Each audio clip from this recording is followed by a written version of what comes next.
ladies and gentlemen, and welcome to episode 4 of season 4 of Uncaged. My name is Mike Larkin, and as always, by my side is the one, the only DC, Daniel Crimmins. Daniel, you ready to cash in today?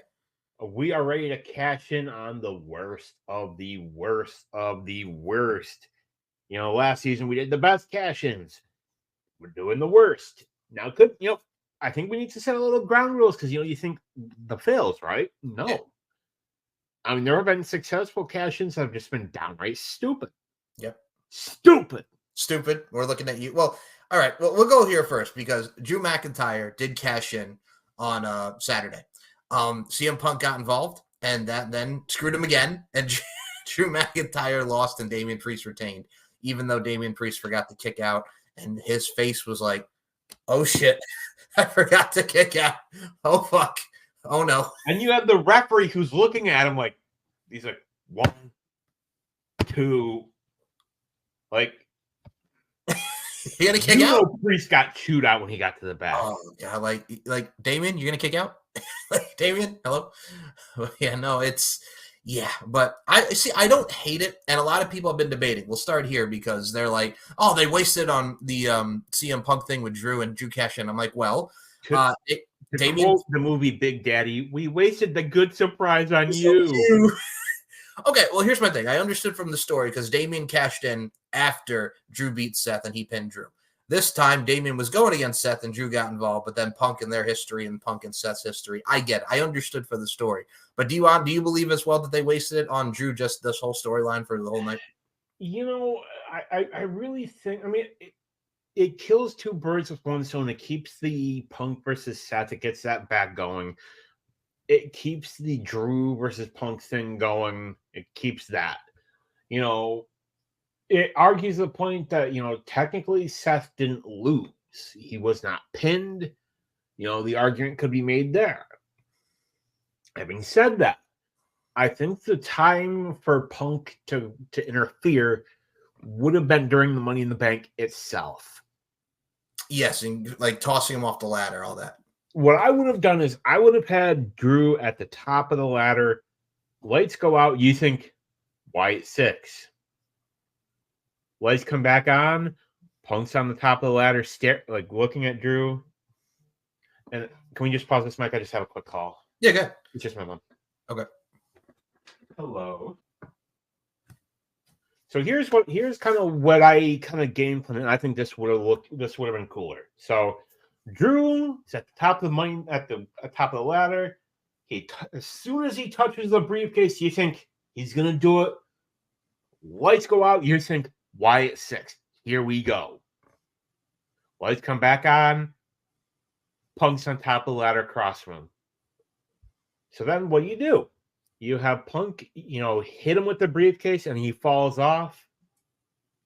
Punk drops down, picks him up, hits his go to sleep, and then he just leaves.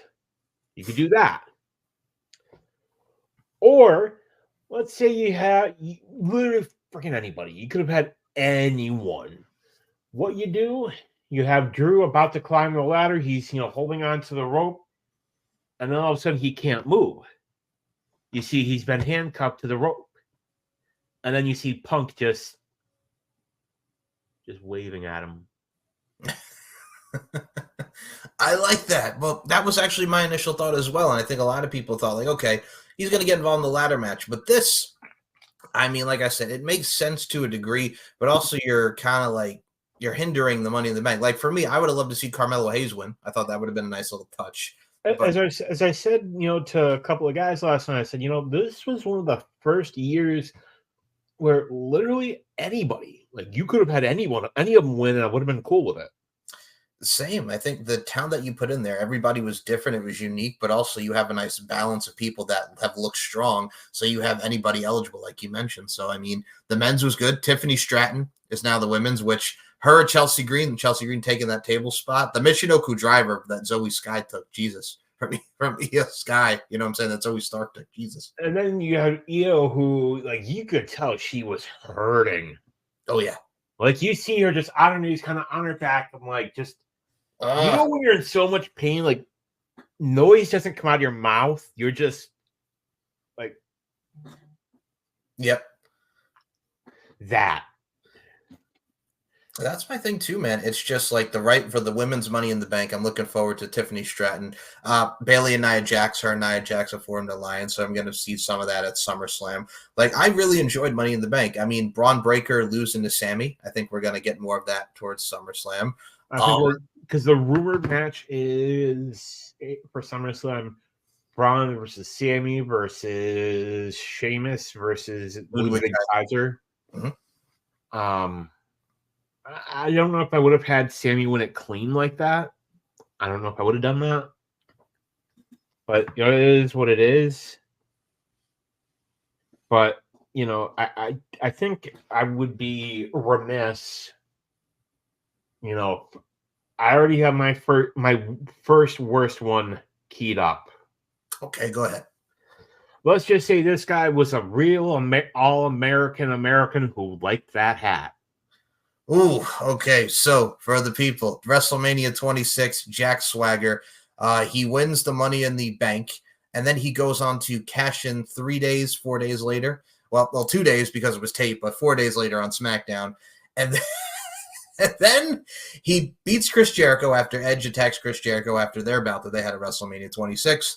Swagger's the new World Heavyweight Champion, and he had one of the worst World Heavyweight Championship runs in the history of World Heavyweight Championship runs. They tried with him. They did.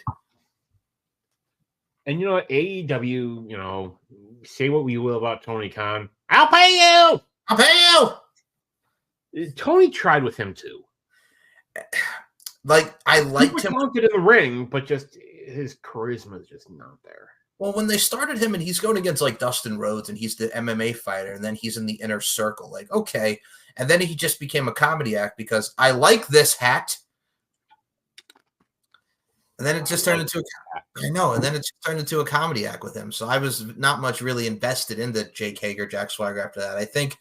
I remember before he got released in 2016, was the Land of Opportunity, Daniel Bryan and Shane McMahon being the general managers of SmackDown and the authority figures. And then Swagger comes on. He's like, I'll take on anyone, Jack Swagger. And then they had him against Baron Corbin. And that was the last that we saw of Jack Swagger in 2016. That was before he got released from WWE. Yeah, they tried with him. My thing was, if you remember the story, the original plan was, as Jack has said it, he was supposed to cash in on Cena, but Cena was like, no. Cena was like, no, we're not going to do that. And can you really blame him though? No. Not at all. Absolutely. Yeah, he was like, no, you're not ready. No. He wasn't. I mean, John Cena, you could say what you will about John. And I know he's retiring now, which again, it feels weird to see that, but thank you, Cena. But God, yeah. Well, to be honest with you, dude, it's been 23 years. I think it's okay. It's time. It's time. But even as an aside, yeah, how wild is it that of all the people that came up of like the last great class out of OVW, yep, we're talking Orton, Batista, Brock, Cena. We're talking 20 years ago. 23, 22. And Randy Orton is the only one left. Still full time. He's the only one left. Looking even better than he did. Like, I remember when he came back at Survivor Series, it's like, holy shit, he's gotten even bigger. That's the thing too. I think with Randy Orton, he's just constantly on the grind. And I mean, from the class of 2002 that's still left that were really big in WWE. I mean, Shelton Benjamin still wrestles. Brock still wrestles occasionally. Cena's retiring. Batista's done. Randy Orton's still there, but yeah, Brock is off in Canada somewhere. And just as an aside, people, stop thinking Brock's coming back. No. People that think he's coming back really don't understand business and public relations. It would be a PR nightmare to bring him back. Well, with after everything that went on with the Vince allegations, which, by the way, Brandon Thurston, stop fucking asking the questions at the goddamn. He does it at every show. I know. And people will like, well, it's okay because with everything that's going on, I'm like, they can't talk about anything legal. Like, stop asking the fucking questions. Like, if you really think that Triple H is going to, the lawyers have told him, like, yeah, you can talk about it. No. But they're dumbasses. Just for the clicks. Gotta get the clicks. Gotta get the clicks. But yeah, Jack Swagger, going back to worst Money in the Banks, man. Like I said, this is all tie-in here, folks. I actually liked the ladder match at WrestleMania 26 because this was the last year at WrestleMania that we had the Money in the Bank, besides later in the year when we would have the pay-per-view starting of Money in the Bank. But it was really good with the amount of talent that we had in there. But like I said, they tried. The feud that he had with the Big Show with his dad, Bunkhouse Buck, or whoever the hell that was from WCW.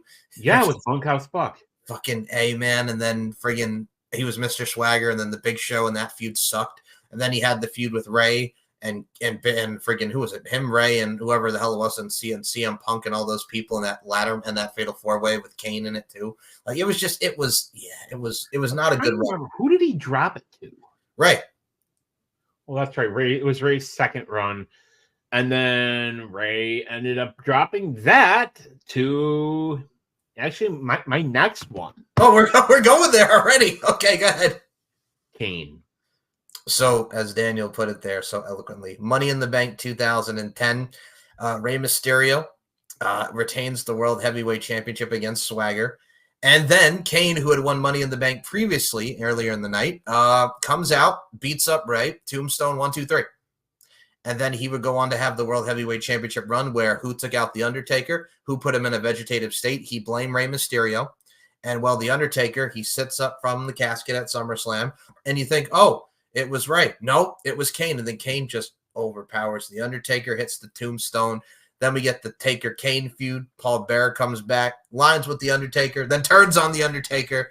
And then he has the feud with Edge for the world title. And that would be Edge's last world title by beating Kane in the TLC match. So, yeah, I would put that in my worst. Did Undertaker end up helping Edge win that one?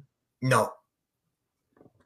Well, because we're thinking of a random SmackDown episode. No, the reason why, because if you remember at Survivor, no, it was bragging rights, that Barrett Alive match, the Nexus helped Kane put Barry the Undertaker alive. And the original match for WrestleMania 27 was supposed to be The Undertaker versus Wade Barrett. And, well, we know that didn't happen. That was one of the talking points. They wanted to do Taker and Wade Barrett, which... Didn't Undertaker say no to that? I think he said no, yes. And that went to Undertaker and Triple H for that one, which was way better. And Wade Barrett was, I think that was when we had the core, and they got jobbed out in like a few minutes by Kane and Big Show and Santino Marella and Kofi Kingston, if I remember that one correctly. With the core. Oh, boy. For bad news. For bad news, Barrett. He does not like the core. Oh, he does not. He don't bring up the core to Wade Barrett. He fucking hates especially the theme song. I've had enough. I'll make them say they'll never take another drop of blood from me. He hates that theme song. But yes, I would also go with Kane for Money in the Bank 2010 and Jack Swagger from WrestleMania 26 also in 2010. So I will go with my first one. And this one kind of pains me just because we'll do back-to-back here. I will say because, and I love the match at WrestleMania 23, don't get me wrong, but I have to go with Mr. Kennedy because unfortunately he got hurt, and then it turned out it wasn't as bad as it was. Technically not a cash-in because he never cashed it in. True, but it hurts because he wasn't that hurt in what could have been. But Edge, the plus side of that was Edge beats him, and then he cashed in on The Undertaker after his cage match with Batista, and that was a great cash-in. So I remember, it wasn't Undertaker hurt? Yes, he was going away too. So they had Mark. I think it was a tricep injury. Yeah, he had, I think, a tricep injury, or Mark Henry took him out, and then Edge came out and speared him, and that would lead to Undertaker and Mark Henry at Unforgiven 07, which was terrible. And then we had Edge feud with Batista, and that feud lasted for a few pay-per-views. So, yeah. I think Edge dropped to Batista, if I'm not mistaken. Let me take a look. What was this, 2007?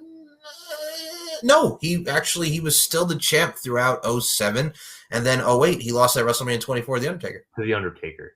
To The Undertaker! The Undertaker, which the infamous Charles Robinson bolting down the ramp.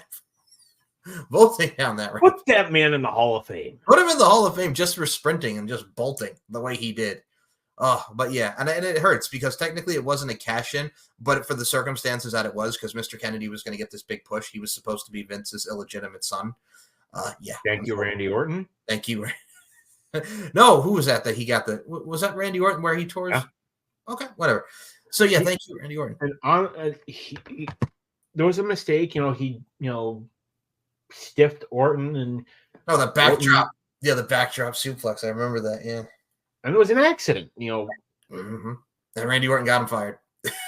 Literally went to Vince and said, "Get rid of him." Get rid of him. Which is funny that years later there was this with the Singh brothers. Oh yes. And it's like, wait a minute. He could do that and drop them on their heads. Damn near kill him. And Randy Orton goes, "Oh shit, I shouldn't have done that." He's just like, shit. But yes, so I am gonna put Kennedy on there. So another one I'll put just because I love the cash in, but what happened afterwards was terrible. CM Punk WrestleMania 24. Batista beats up Edge afterwards, and then CM Punk cashes in on Edge. The big pop, go to sleep, 1, 2, 3. CM Punk is the new World Heavyweight Champion. His run there sucked. He feuded with Batista. He feuded with JBL. And then to go into the championship scramble match, he was supposed to defend it. But Randy Orton and Legacy took him out because, well, Vince was like, "God damn it, his reign sucks. I want to put it back on Randy." And just, that whole deal. yeah. So I will go with Kennedy and Punk back to back just because of the circumstances surrounding both of them. Great matches, great cash-ins. Oh, absolutely. But yeah. And, I still remember that Raw when Punk cashed in and won. He would go on to face JBL in the main event because the guy just wins the world title. And you have JBL basically tearing him down.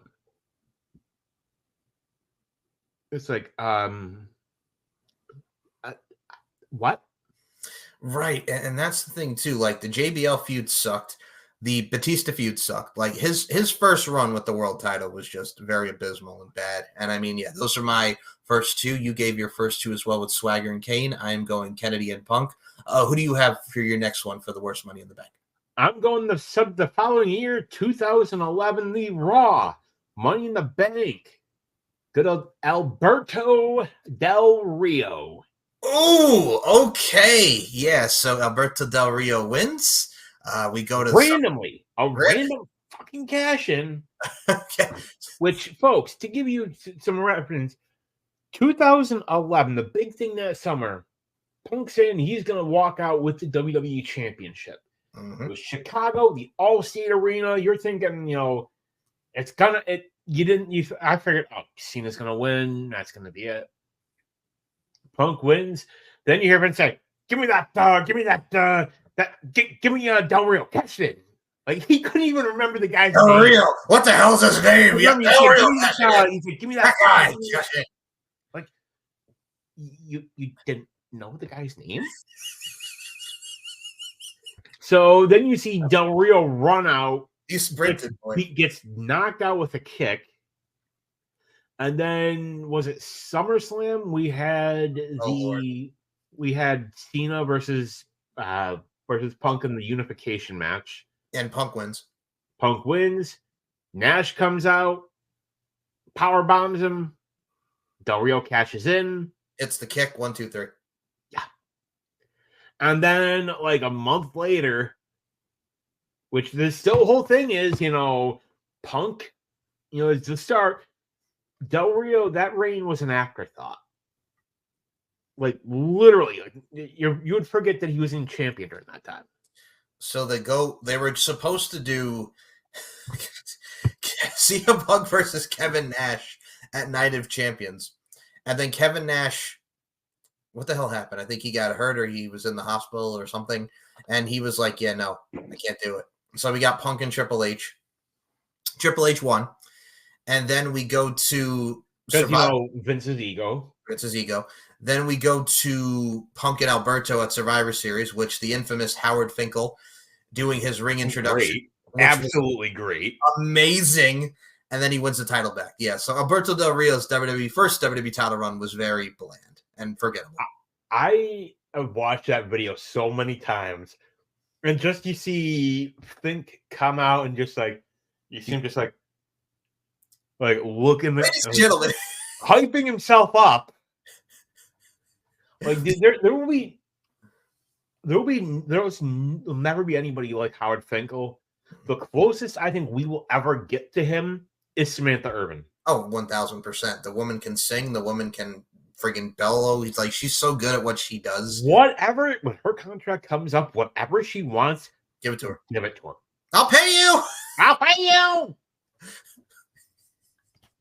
You know what I mean? Like, Oh, pay you. Samantha. For those that don't know, Tony Khan and his Mercedes Monet is the greatest signing of all time. Yeah, okay. Yeah. Whatever you say, Tony. Sure. Will Ospreay says what? What? And the problem is when we do that, people are like, oh, you must hate Tony Khan. No, I don't hate Tony Khan. If he would get his head out of his ass, I'd be happy. I wouldn't be doing this. But he's comedy fodder for me. And I don't. You know, I'm just gonna say now we all know where this whole elite storyline's gonna go. He's gonna end up joining the elite. He's Eric Bischoff. He's Eric Bischoff, and he hates Eric Bischoff, but he's Eric Bischoff. You know, like, I can't fucking deal with him. I can't. Like, do I hate him? No, I don't. I don't hate it. I enjoy AEW. I enjoy pro wrestling, but sometimes, and I've said it to you, Tony Khan's worst enemy is Tony Khan. You know, it's the same thing with any promoter. Like Vince McMahon's worst enemy is Vince McMahon. Well, actually, Vince McMahon's worst enemy right now is the United States government. Yeah, excuse me. Thank you. But yes, you know what I'm saying. During his run as a chairman and promoter, yes. You had to know eventually the government was going to come back and, you know. Oh my God! How many times can you escape going to jail and then finally you get your ass bit the way it did? Oh, well, it's that billionaire mentality. Like you think you're untouchable. Well, word life. This is basic thugonomics. Not like that, no.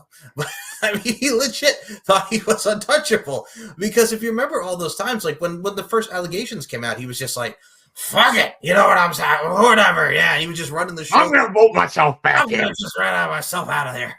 Like, bro, like you got allegations on yourself. What are you doing? But yeah, it just Oh, but yeah. You're gonna go with Alberto Del Rio from 2011. Yep, absolutely. All right, I'll take it. I'll take this next one just because his reign was kind of an afterthought as well, and I like him because he delivers banger after banger after banger. Money in the Bank 2015. Sheamus wins the Money in the Bank, goes on to Survivor Series to cash in on Roman Reigns after he wins the vacant World Heavyweight Championship by beating Dean Ambrose. The confetti's down. Bro kick, fella. 1, 2, 3. Roman Reigns, 5 minutes and 15 seconds. And there was even a shirt of that. Yes, Sheamus 5:15, yes. And he kills it. Like Sheamus, okay, you're thinking, wow, this is awesome. Sheamus is a made man. Here we go. Then, a month later, on a Raw where Vince McMahon, he's trying to screw Roman because Sheamus is the guy now. He's the pick guy by the authority. No, Roman Reigns beats Sheamus, beats up Vince, gives him the Superman punch. 1, 2, and literally takes Vince's hand. Which the whole thing was, if Roman hit Vince, he was fired. Yes. And I think Sheamus ended up accidentally bro kicking Vince. Yes, by accident, if I remember correctly, yeah. And then Vince, the next week, Vince gets arrested because he pushed Roman. And that led to Triple H winning the Royal Rumble in 2016 and winning the championship. And then Roman and Triple H at WrestleMania 32, which was a snooze fest, and Roman winning it back. Because people were chanting for Triple H. Yeah, they did not. They knew Roman was going to win it back, but they did not. See, here is the problem with that. I'm just going to take a little detour. Sure. WrestleMania 30, so that was 2014. Yeah. People weren't chanting for Roman in that match because he was the heir apparent. No. They were chanting for him because Batista had thrown out Bryan Danielson, who we wanted. Yep. So it was literally like anybody but him. Which Batista has even admitted he knew they were going to boo him. Yeah, that year, 2014, they knew they were gonna boo him. He got booed in his match with Alberto Del Rio, to contact back to Del Rio, and then WrestleMania 30 happened, and then Daniel Bryan, wins the World Heavyweight Championship, and the Shield would beat the New Age Outlaws and Kane in a matter of minutes. Yeah. But yeah, no, that was my thing too for 2015 with Sheamus because they were really starting to get into that League of Nations stuff, which was coming up. It was fun. That was great. But you have this new heel faction, and you're making Sheamus like, oh my god, he's the new champ, right? And he's this new heel persona, new look. You know, he's repackaged himself, and then a month later, he loses it right back to Roman. And you know, it's if I remember, didn't he cash in by hitting Roman with the briefcase? Yeah, he hit him. You know, hit him with the bro kick and the briefcase. Yeah, and then the confetti. And then he dropped the briefcase. Yes. You know, and just I know we talked about the worst cash-ins. I think we have to give an honorable mention to one of the worst. I think the worst Money in the Bank match finish. Okay. And I love the guy. I'm talking Money in the Bank 2020. Otis. Well, that was on my list. All right. We'll go to Otis. That's not necessarily a cash. Like, they did shit with him. All right. We'll go into Otis. I love you for this. I love Otis. And this is when he was with Tucky, and Heavy Machinery. So they have Otis win this doggone briefcase. Who, by the way, he was over as hell. He was really over at the time. He wins the briefcase. Then, but it just falling. Who was it? It was Elias. Wasn't it like Elias and Corbin? Yeah, Corbin or Elias. Like they almost had it, and then it falls. And then it falls. Otis just falls into his arms. He catches it, and you're like, what? And the bell rings. You're like, what the fuck? Okay. Yeah. Well, Otis wins. Horrible finish, but you know. But can you also make a claim, Daniel, that it's like, all right, we're in the pandemic, so we have to find a creative way to do this. So, I mean, you could kind of understand it from that perspective. And I think, honestly, I'm in the minority. I thought the concept of having both matches occurring at the same time was unique. Mm-hmm. You know, it's like they had to figure out a way to do it. Because to me, it wouldn't have looked. I don't think that would have worked in the Performance Center. No, not at all. Now, granted, I mean, case in point, look at the tag team ladder match. What was supposed to be the tag team ladder match was supposed to be Usos versus New Day versus Miz and Morrison. Yeah, and then a couple of them got COVID. Was it? I think was it Miz got it. Miz got COVID, so they had to do Morrison, one of the Usos, and I think it was Jay. I think no, it was Jimmy Uso. It was Miz. And then like at Backlash, they did the other three. They did a rematch. Yes, because everybody got COVID. Here's my thing with that. So plus and minus. Plus, Asuka wins, then she becomes a women's champ because Becky's going away to have a baby. Loved it. Wholesome moment. That whole segment, you know, where because I remember watching it, and you know, you see Becky come out with the briefcase. You're thinking, "The hell's going on here?" Mm-hmm. And then you see Asuka. The beauty of it, folks, Asuka didn't know. Asuka had no idea. They didn't tell her. Like, from what I heard, like they wanted to tell her what was going on, but it was Becky's idea to not tell her. Mm-hmm. So comes out. And like the expression on Asuka's face is legit. Like she had no idea. So she's thinking like, what are you talking about? And when Becky says, I'm going to go away to be a mother, like that was legitimate. Like nobody, the announcers didn't even know. And it gets you right here, even watching it back. Like it's just so wholesome, dude. So, I mean, technically, Becky's match at WrestleMania that year was technically a handicap match. Yeah. Because she admitted like she didn't know she was pregnant at that point. So let me just say this, and as a side door, because you put the detour here, Shayna Baszler should have won that damn match. She should have. Honestly, Vince never really knew what to do with her. And Triple H did, but Vince not so much. And honestly, it would be so easy to get her right back on track right now. Like when she had that feud with Ronda, Shayna was over as hell. Well, because everybody hated Ronda. Oh, yeah. People still do. People still hate Ronda.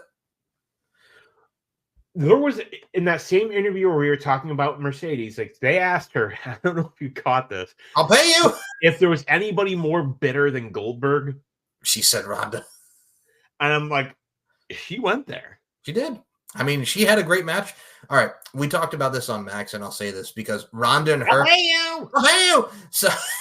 So Ronda and Sasha had that match at the Rumble, and I've said this: the match was not bad. But if you were to tell me, out of all the 4 horsewomen that she's faced, Becky, Charlotte, she hasn't faced Bayley, so Becky, Charlotte, Sasha, the best one was Charlotte and Becky. And it was a tie. Sasha, not so much. You know, I still say Mercedes / Sasha, whatever you want to call her. She needs somebody that can complement her style. Mm-hmm. I mean, her and Bayley. I've still said that was one of my first favorite feuds of NXT. Her and Bayley for the title and the Iron Woman. Yeah, Takeover Brooklyn was the to me. That is one of the greatest women's matches that WWE has ever done. 1000%. Like you had the emotion, like the psychology of it was just, to me, till this day, incredible. And all right, we're gonna go back to the psychology of this because I can agree wholeheartedly. But this is where the psychology. I'll pay you. Goes out the window. It's not gonna get old. I'm sorry, but it's just too funny. So I created memes for this. We're gonna put them in the show. So the memes that Daniel has created, you will see throughout this show. But what you also see is some great photos of today's topic, Money in the Bank. So back to Otis. Otis, here it is. I have the Money in the Bank briefcase. So The Miz is coming at him like, you're not a Money in the Bank winner. Look at you. You're a loser. And Tucky's with him, and he's sticking up for his boy. And then we get the match with Otis and The Miz for the Money in the Bank briefcase. Miz wins because a heel turn out of nowhere. Tucker just is like, fuck you, Otis. And screws over Otis. And The Miz wins. It was like, and Tucker gets released like 2 or 3 months later. He turns heel, doesn't even follow up on the feud with Otis, wins the 24/7 title, and then he's gone. Yeah. That was it for you, Tucker. Honestly,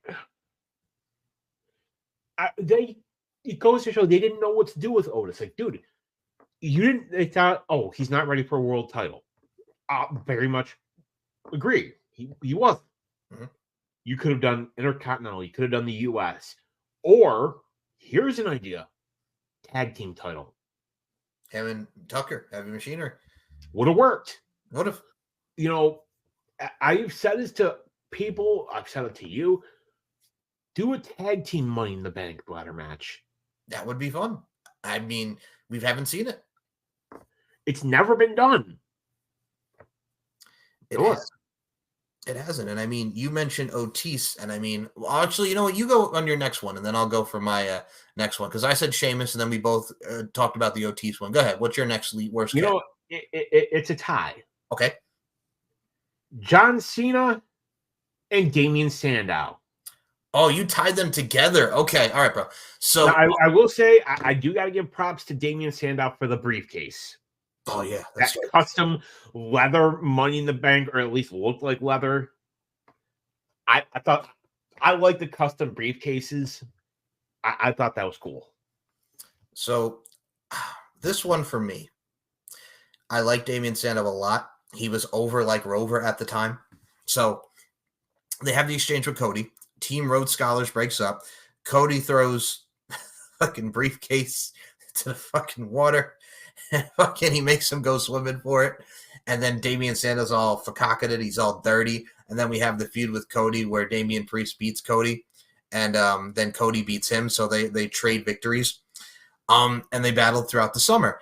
But we get to John Cena winning that championship. You know what I'm saying? And then he cashes in on Cena. And you're thinking, okay, let's see where this goes. They have a great match on Raw. And then he loses. Because Cena didn't want to do the job. Or they felt like he was not ready to be the WWE champion at the time. But then here's the thing. Have him hold on to it. Yeah. Like, it could have... Damian Sandow was over. He was one of your most charismatic people. He was a great heel. He was a great heel, a great face. Like he was entertaining.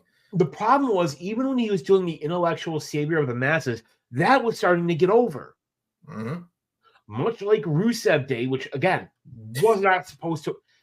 Have you noticed the gimmicks that Vince thinks, I'm going to give you this gimmick, people aren't going to cheer for you? Work. They cheer for him. Dad Corbin got over. Got over. Rusev Day got over. Got over.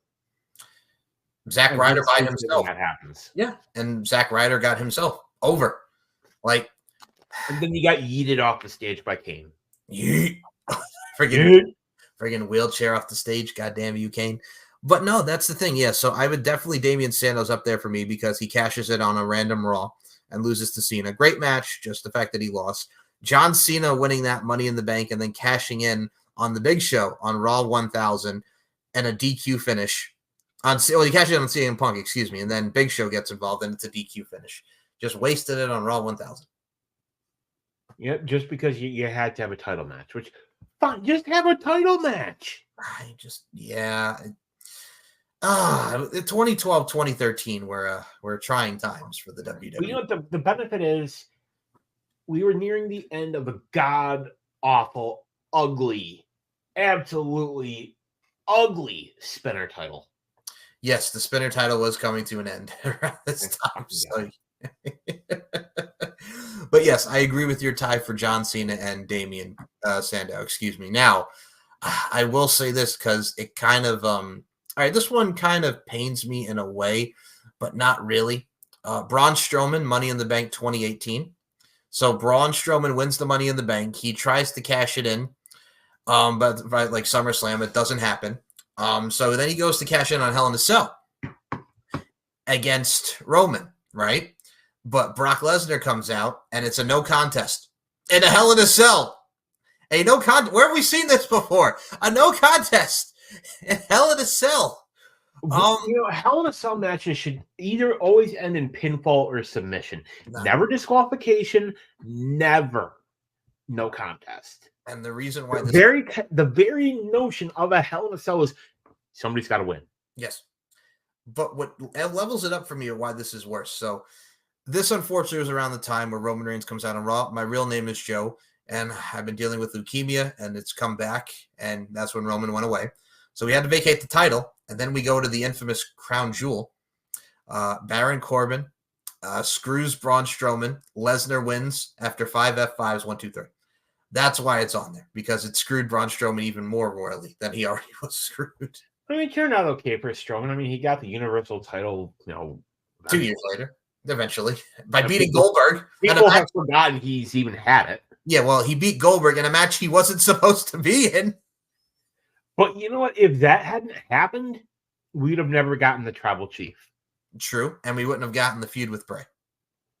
And we wouldn't have gotten the Bloodline, which over like Rover.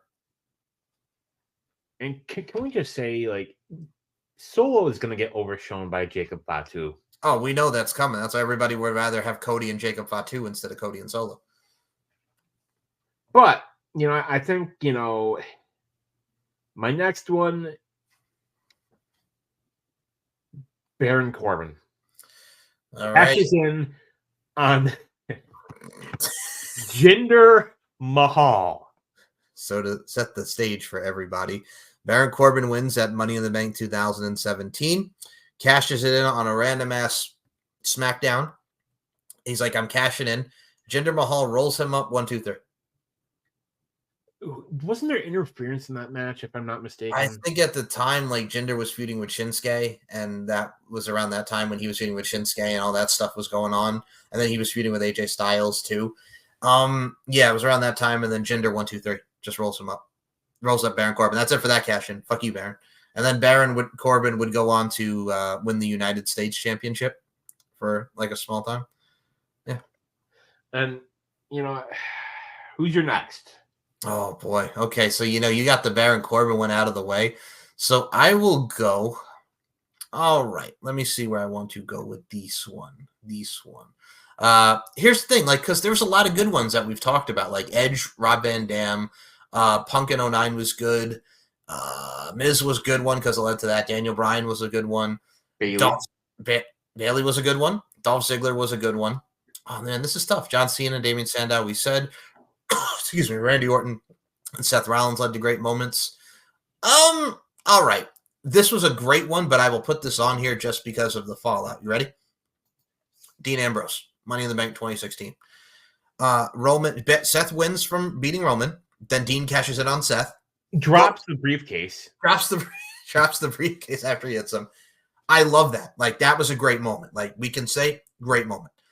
Absolutely. The world title run sucked. Like, it did, because they didn't know. They never knew how to book Mox Ambrose. Honestly, like, I keep thinking back to the Broken Skull session with Austin and Mox. Son, what's your childhood, son? What an awkward fucking interview. Well, because he didn't want to open up about his childhood. Yeah, man, this is how I feel. And he's like, are you actually going to show me emotion? Are you going to actually tell me a little something about yourself? What are we doing here? Like, you can tell Austin was visibly, like, pissed. Like, can you give me something? At that point, that is when they gave up on him. Yeah, because it's like, you're supposed to be the face of the company, and we're having you with one of the most legendary drawn talents and money-wise, and you're doing this. Like, I think at that point, it's like, okay, yeah. Because if you remember, it wasn't that long after that he dropped it to AJ. No, so his entitled run, folks, was he goes to SummerSlam. He beats Dolph Ziggler in a match that's very meh. Not bad. Not bad, but it was just like it was there. You know what I'm saying? If I can put it bluntly like that. Then he has the great feud with AJ Styles, loses it to AJ, and he has the TLC match where James Ellsworth turned heel. Yeah, that happened. So that is why Dean Ambrose is on there. And where do you want to go for your next one? Because that was my next one, was Dean Ambrose. 2019 Brock Lesnar. Oh. Although it did give us the boombox Lesnar.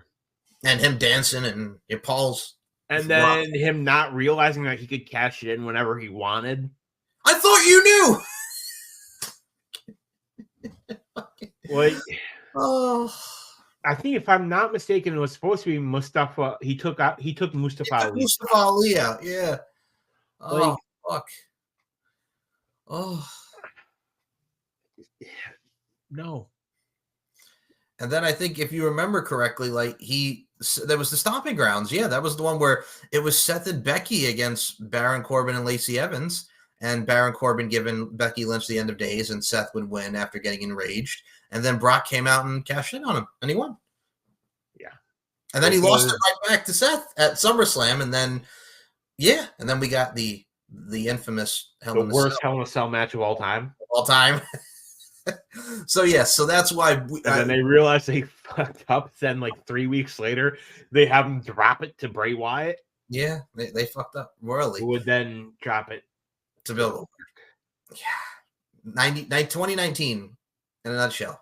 So yes, Brock Lesnar goes. I will say to his credit, like Goldberg didn't really is admit. He said, "Yeah, wasn't on board with that. I went to Saudi thinking I was losing." And then he got there and he was told he was winning. Which you could have said no. You could have said, like, no, let's have Bray win. But he's like, oh, that's what the boss wants. That's what the boss is going to get. And he wonders why Triple H doesn't want to give him his last match. Yeah, you could fuck right off, Bill. Like seriously, just fuck off, Bill. Like, you almost killed The Undertaker. You almost killed The Undertaker. You almost killed Bray Wyatt. Oh, dude, that jackhammer was ridiculous. It was fucking ridiculous. And people accused Bray of sandbagging him. No! Stop it. Like, at that point, he couldn't get somebody. Bray was a big boy. Yes, he was. He couldn't do it. He just couldn't. Well, that's my thing. Yeah, Brock Lesnar beats Seth, then loses it a month later, and then we get Seth and Bray and Daniel Bryan, which is great. Then he lost to Goldberg, and then that gave us the infamous John Cena Firefly Funhouse. So, and you wonder why we all kind of bag on 2019 for being so bad, and then now here we are today in WWE. It's like night and day. And your next one? All right. I will go to the women on this one, my friend. 2021, Nikki ASH. You took, from my brain to your mouth, like I was honestly going the same way. Okay, so Nikki ASH. Me, because I like it. Thank you. Or do we call her Sister Abigail now? Yes, we do. Or that Carrie looking thing, as Michael called freaking scared shitless. That Carrie looking thing. It just came and gave me a VHS tape. I'm loving it. I am on board with whatever this is. I'm on board. You have me hooked. So, Nikki ASH. Nikki Cross turns into a superhero. This was her idea to help inspire little girls, which that's nice. I'm not going to knock that. I'm not going to knock that. More power to her. More power to her. But you made her look like, I almost won. And then people started booing this because it's like, wait a minute. The objective here is you want to win, not like you want to come close. Like you want to win. And then she cashes in on Charlotte, and then like the next day, the next day after winning the Money in the Bank, and then like the next pay-per-view, I think like what was it, SummerSlam, and then she loses. Back to Charlotte. Back to Charlotte. Like,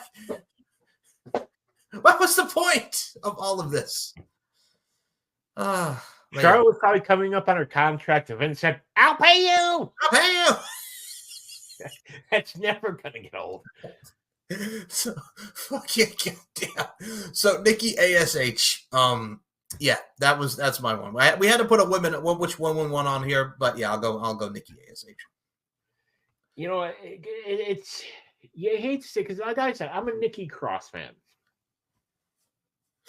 Yeah, and what I did for this, folks, as you can see me going in my screen here, just looking. So on my side here, I labeled what we talked about in the best ones because, like I said, there were a lot of good cash-ins on here. So it's really hard to do the worst ones just because you also have to look at it from a perspective of what the hell happened afterwards. So yeah, I'll go Nikki ASH, and I'll do one before you go to your next one.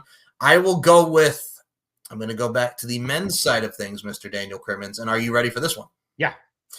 2022. A-Town Down Austin Theory. He cashes in on a random Raw for the United States Championship. The first time a mid-card title was cashed in on. Loses to Seth Rollins and then wins it right back. Like a couple weeks later. Like a few weeks later at Survivor Series. And yeah. So I will go with Austin Theory on that. I was honestly going to go the same. You know what it is for me too? Like I thought we all were pissed at the time because it's like this mother. Well, first of all, you're not going to cash in on Roman. You're just not. He's not cashing in on Roman Reigns. So you're trying to think of a way to, okay, Vince is also not around anymore, as Roman Reigns put it at the time. Your daddy's not around anymore. So you have Austin Theory, who was not. Can I be completely honest with you, Dan? He was not ready for this big push yet. He really, really was not. But he gets this big push. He wins the United States Championship, loses it to Bobby Lashley, and then Bobby Lashley loses it to Seth Rollins. Yeah, I'd have to go Austin Theory for this one, just because we were all pissed like a mid-card title, but then you realize in the long run it also kind of helped him because he was not ready. No. And look at him now. So I think they realized it. They realized that we've got to get the briefcase off him somehow. And they found him lose it. Yeah. Have him like lose it to somebody, but they had him lose it for the United States Championship. So, and now we can challenge for mid-card titles. So that was something. I like that idea. Me too. I'm fine with it. That's cool. Honestly, I think it'd be cool, and it would help NXT cash in on an NXT title. Yeah, I mean, well, look at Rhea Ripley with the Royal Rumble. She's like, Charlotte with the Royal Rumble. I'm going to go for the NXT title. Like, you had Rhea show up on Raw and just say, "Hey, challenge me." Come at me. Come at me. So, yeah. And to me, it would increase. It would allow us to have more unpredictability and just say, okay, what title? It could be anybody. Like, Money in the Bank winner could show up on NXT and cash in on, whoever.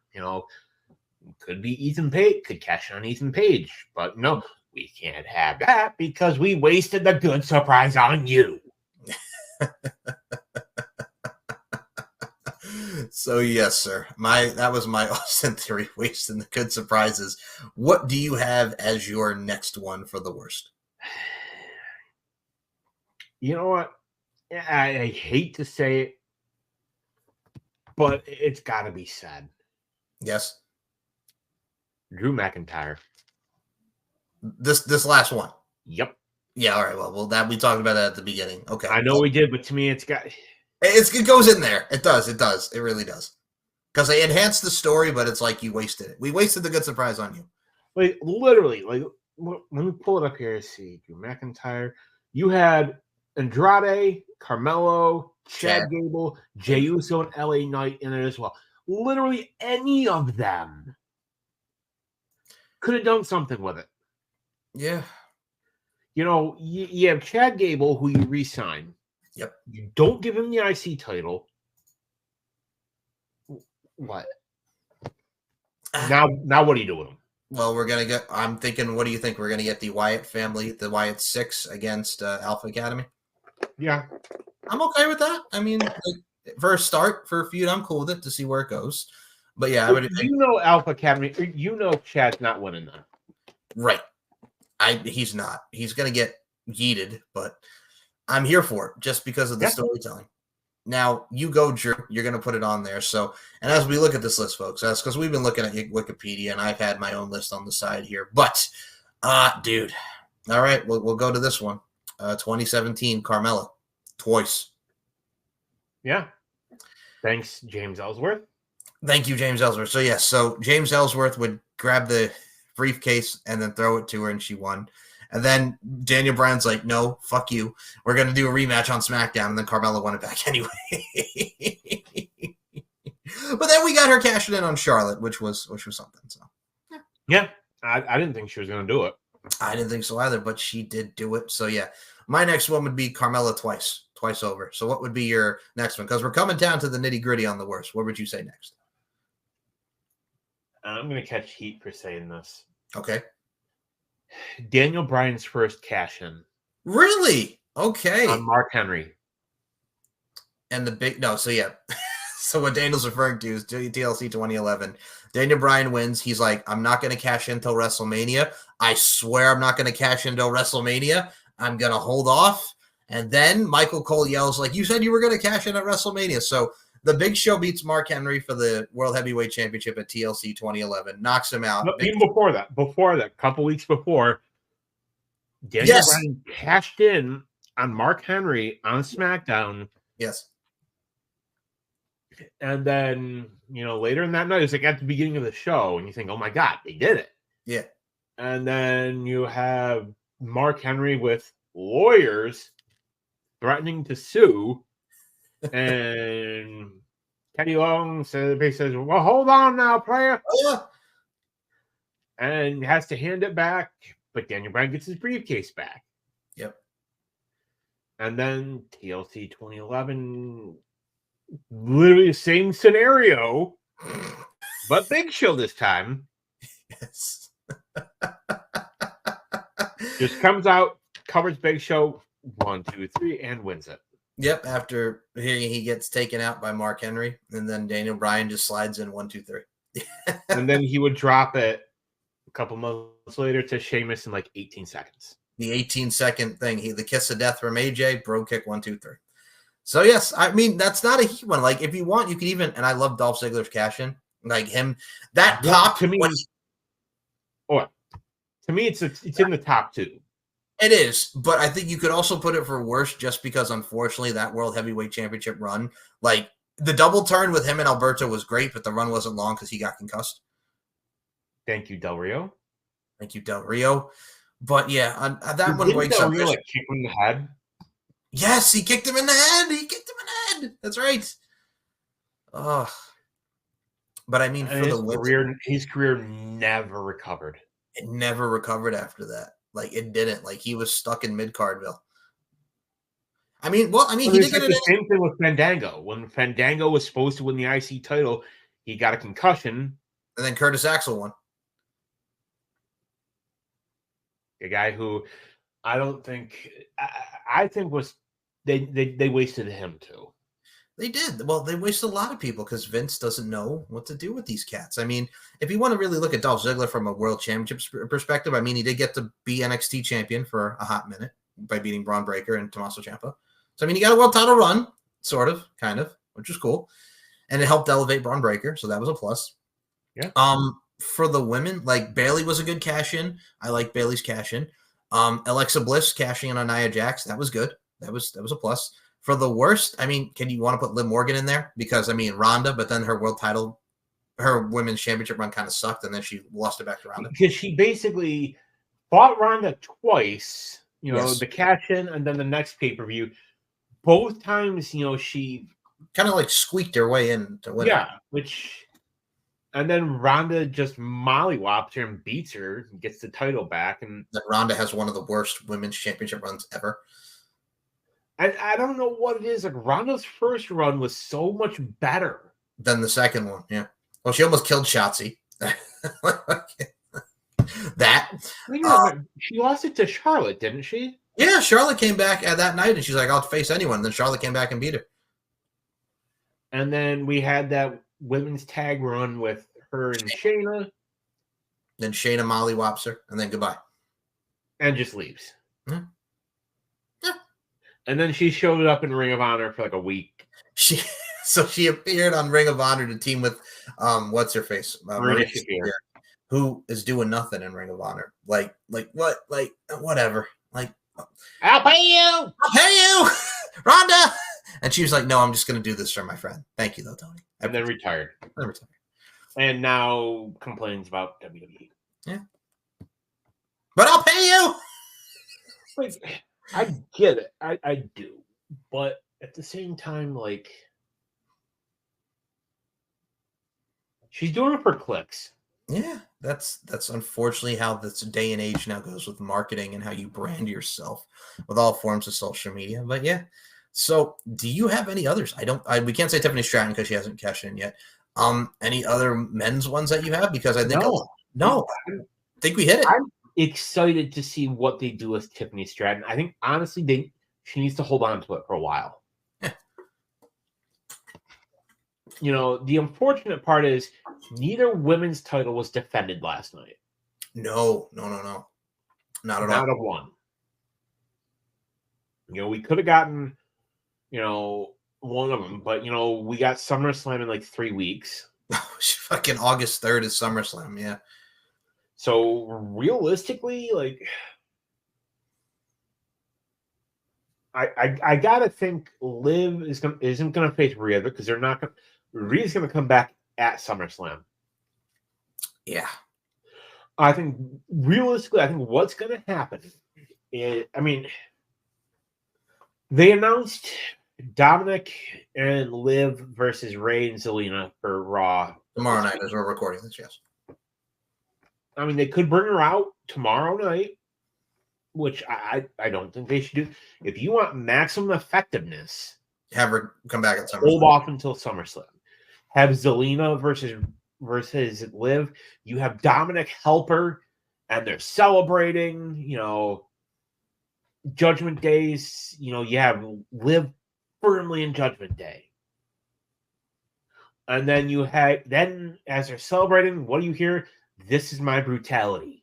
And you have Rhea just come out and just stare her down. The evil eye. Does not get physical. You just stare her down. Or, you can even have, her just, getting into an argument with Dom. You have Liv just beat her down. Yep. There's so many ways to do it, and I love that also because Liv just beating her down and showing that dominance with Dominic now, which, man, I'm really excited to wait. And this is what I say to you all the time. Like, it's very exciting not only to be a wrestling fan now, but it's just the trajectory of these storylines. Like, you really don't know. Like you mentioned Money in the Bank. It's like anybody can win this because they're booking these people so strong. And, I'm really looking forward to how SummerSlam turns out. And, for those who haven't checked out Money in the Bank, you should. Got a great 6-man tag to end the show. It was. Heatwave was really good. Ethan Page, All Ego, is the new NXT champion, as we saw tonight. Like, Kalani Jordan, Sol Ruka did the damn thing. Roxanne Perez and Lola Vice did the damn thing. Great match. Great matches. The tag title was really, really good. We had, oh, God, I'm drawing a blank on who started the show, which was, holy hell. Oh, my God, this is going to piss me off now. Oh, how am I forgetting this? Wesley and Obafemi Fucking Obafemi is just, he's a star. That dude is money. Like, he's gonna be a huge star, and he's a big dude. He is. And now we're going to see what Wesley's future holds. Like, not to spoil everything, but guys, you really need to check out these last 2 nights of professional wrestling. Like, really good, solid shows. I'm excited for SummerSlam. We've had 2 weekends in a row of really solid shows. We had Forbidden Door, yes. Which, it is a really exciting time to be a wrestling fan. And what's after SummerSlam? Bash of Berlin. Yeah, at the end of the month, Germany show. And we have All In and All Out as well. So, yeah, it's a good time. But, yeah. And, we so far for SummerSlam, we have confirmed Damian Priest versus Gunther. Which I'm really looking forward to see how we get to there. And the overall thing, how we get to that match. With everything that's going on with the Judgment Day, and especially Gunther now involved. And we have Bayley and Nia Jax, which I don't think I've ever thought I would say I would look forward to a Nia Jax match. But her latest run, ever since she's come back, she's been really good. She has. Like, she's worked her butt up. Don't have her on the mic. You hate her on the mic. Give her a manager. Yeah, her on the mic is kind of insufferable, to be completely honest with you. I can't take her on the mic. I'm all right with her in the ring. But, yeah, so. Yeah, it's good. She hasn't hurt anybody. That's a plus. That's always a plus, that you don't hurt anybody, knock on wood. But, yeah, I mean, I think we hit the nail on the worst Money in the Banks. And I think it's funny as we were doing this because we've covered so much, and I hope you guys enjoy these shows. But, yeah, like when we were talking about the best one, I'm like, okay, these are really, really, really good. But as I'm looking at the worst when we were doing this, I'm like, okay, you can critique this one, but there wasn't really like a lot of bad ones. I think we kind of hit the nail on the bad. Could have been some. We didn't really have any that were just downright awful. No, but except for Otis. But Otis all day, every day. I mean, we love you, Otis, but Otis all the way, all day, every day. But yeah, that was your worst Money in the Bank, folks, and just our little synopsis of what great wrestling that we have and just what's to come. What do we have for our next episode? Well, what we have next episode, Mr. Daniel Crimmins. Well, first off, let's also point this out, sir. We're at the halfway mark of the season, people, as we get to episode 5. Gosh darn it, man. We are looking at WWE. Get the F out. 22 years later, we're going to look at the WWF, the World Wildlife Fund lawsuit with the WWE and why they had to change their name. And the fucking pandas. And what led to 2002, the summer of 02, which the first pay-per-view under the WWE umbrella was King of the Ring 2002. And we'll just talk about WWE going to the WWE, get the F out, those infamous commercials where the WWF logo goes into to the barbershop and gets a haircut, and they cut off the E. WWE, get the F out. I remember the shirt. Yep, we're going to hit all the nail on the heads in our next episode for WWF, get the F out. And we are halfway into the season, and we hope you've been enjoying it thus far. And Daniel, where can we check you out for the Pile Driver Pundit and the Kicking It with the TSK? The Pile Driver Pundit is coming back within the next couple of days. Did a little bit of something. Got to do some little tweaks, a little editing here and there. Should be coming hopefully within the next couple of days, I hope. And Kicking It with the TSK was back. We recorded last night. We did a episode of the Money in the Bank. Did a little bit of freshness of it. Check that out. That should be dropping soon. Hopefully, we'll see. I'm not sure. That's out of my hands, but it should be coming soon. All righty. Links will be in the description. You can check out Daniel on Instagram, dcrimmins1. Give him a follow. SteveandMikeShow.com, SMShow1, MCL92 on Twitter, Larkin_92, MLarkinMB on the Instagram. Subscribe to Mike Larkin92 on YouTube. We are almost to 900 subscribers. We are in the 888, I believe, the last time I checked. So let's get it going, folks. Get it to 1K. Help us get there. Click the bell. Click the bell. Hit the like. Comment. Ring the bell. Ring the bell, comment, subscribe, even if it's negative, because I know a lot of you guys, when Robert, Nicola, and I did Deep Into the Heart of Wrestling, we critiqued Chris Jericho, and you guys did not like the fact that we had a lot of Chris Jericho hatred. I'm like, well, Chris Jericho sucks. And a lot of people feel the same way that we do. Anymore. Like, I'll just say, I am not a fan of his new gimmick. I hate the learning tree. I know it's supposed to be like he's making fun of the fact that we hate him in the high guys, and, he's insufferable, but I hate it. Like, tell me who he's elevated. I'll wait. Who he's working with the young guys? Who's he elevated? Who's he elevated, Daniel? Who's in the world title picture?